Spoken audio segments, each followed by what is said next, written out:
Okay, folks, here we are going to try another product, scratch remover.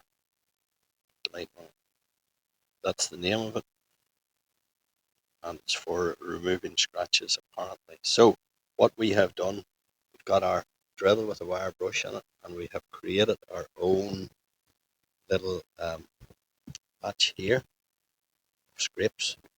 So, we're going to see if we can actually remove these, okay? So, we have applied the paste, and now we're going to actually rub it on around the scratch.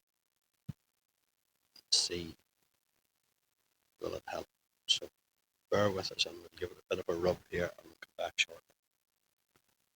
Alright, so I have rubbed it off by hand using the little applicator sponge that they sent with us.